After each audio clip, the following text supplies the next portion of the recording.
Donc bonjour à tous, comme prévu, je vous fais cette petite vidéo pour vous expliquer les différences qu'il existe entre les huiles végétales présentes dans vos commerces.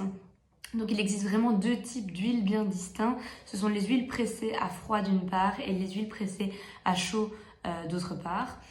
Les huiles pressées à froid, c'est le mécanisme qu'on utilise depuis la nuit des temps pour extraire l'huile de la graine ou de l'olive par exemple. Donc grâce à des mécanismes, on presse l'olive et on en extrait toute l'huile. Et en gros, le travail s'arrête là pour le pressage à froid, puisqu'ensuite on peut directement la mettre en bouteille et nous pouvons directement la consommer.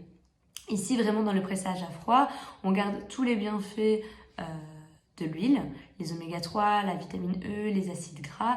C'est vraiment des huiles qui sont intéressantes pour notre corps, qui sont vraiment bonnes pour nous. À l'inverse, on a les huiles pressées à chaud. Alors pourquoi il existe deux types de pressage? C'est parce que pour le pressage à froid ici, on a un taux de rentabilité de l'extraction qui est de 75%. Ça n'a pas plu aux gros groupes industriels forcément qui voulaient augmenter ce taux de rentabilité à 100% et donc ils ont créé le pressage à chaud où ici en fait on fait subir à la graine ou à l'olive des températures très élevées de l'ordre de 150-200 degrés. Et du coup ici en fait la première conséquence négative c'est que on va tuer tout ce qui est oméga 3, vitamine E, il ne restera plus rien, on dit que l'huile est vide. Et pire, ça va créer des mauvaises molécules qu'on appelle les gras trans qui sont responsables de pathologies et de problèmes cardiovasculaires.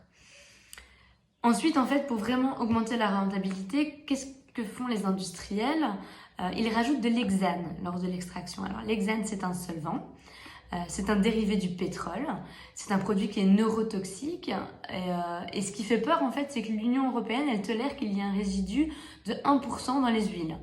Donc, vous consommez clairement, on consomme clairement du pétrole lorsqu'on consomme ce genre de bouteille. Bien, après l'extraction, forcément, il faut purifier ces huiles. Et du coup, c'est ce qu'on appelle le raffinage. Pour purifier l'huile, on va de nouveau utiliser des produits chimiques comme de la soude caustique ou de l'acide phosphorique, dont il reste en fait certainement des résidus dans ces bouteilles. Donc vraiment, ces bouteilles sont à proscrire. Il faut privilégier le pressage à froid. Comment distinguer si une huile est pressée à froid ou si elle est pressée à chaud? C'est très simple. Si vous ne voyez rien d'écrit sur votre bouteille, l'huile est forcément pressée à chaud. C'est le cas de ces deux huiles ici. Ensuite, vous allez avoir deux autres types d'appellations, l'appellation vierge et l'appellation extra vierge. Que veut dire l'appellation vierge? Elle veut tout d'abord dire qu'il n'existe qu'un type d'huile dans la bouteille. Contrairement par exemple à ce genre d'huile où vous avez en quantité variable des huiles de différentes provenances. Maïs, tournesol, etc. Vierge veut également dire que lors de l'extraction, on a appliqué une température aux graines mais qui reste très faible, donc de l'ordre de 50 degrés. Et donc, il y a quand même une préservation de tous les bienfaits des végétaux. L'huile que vous devez vraiment privilégier, c'est l'huile extra vierge, puisqu'ici, extra garantit qu'il y a eu un pressage à froid. Donc, vraiment, tous les bienfaits sont présents dans l'huile. Il peut également être écrit pressage à froid en entier sur l'huile. Ne vous laissez pas avoir, ce n'est pas parce qu'une huile est bio, donc comme celle-ci, qu'elle est pressée à froid, puisque je me suis fait duper. Donc voilà, je pensais que parce qu'une huile était bio, forcément, elle n'avait pas subi de mécanismes chimiques. Pas du tout, donc ici c'est une huile pressée à chaud. Il y a certainement des résidus d'hexane. Pareil pour celle-ci, en plus d'avoir une bouteille en plastique, celle-ci est une bouteille en beurre. Il y a plusieurs types d'huile. Elle n'est pas bio.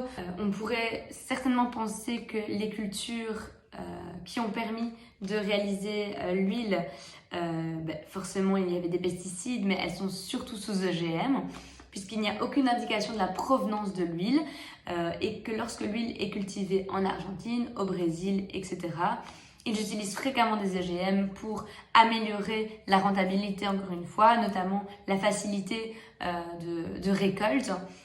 Et donc voilà, ici vraiment pour les OGM, on n'a aucun recul, on ne connaît pas l'impact que cela pourrait avoir sur nos corps, sur certaines pathologies, etc. Donc ces huiles sont à proscrire. Celles-ci pressées à chaud, on retire aussi. Il va vous rester 2 types d'huiles que vous pouvez privilégier. Les huiles industrielles mais extra vierges bio, les huiles artisanales extra vierges bio. Vraiment ici la différence c'est la qualité du goût. Quand vous allez sentir les 2 huiles, forcément celle-ci qui est traditionnelle sera plus goûtue, mais au niveau des ingrédients, vraiment elles sont intéressantes toutes les deux et elles vous permettent de vous nourrir sainement en fait.